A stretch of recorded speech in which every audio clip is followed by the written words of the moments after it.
Inlays and onlays are indirect dental restorations used to repair damaged teeth, offering alternatives to traditional fillings or crowns. Inlays fit within the central chewing surface of a tooth, excluding the cusps.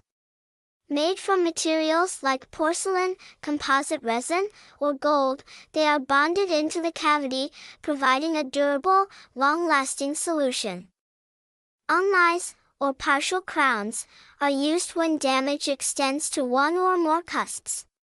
Covering a larger portion of the tooth, onlays provide added strength while preserving more natural tooth structure. Both options suit moderate tooth decay or damage, offering a conservative, durable solution. Typically, 2 dental visits are required for fitting and placement. Visit your dentist regularly. This is a friendly reminder from Dr. Candy. Remember, prevention is better than cure and cheaper.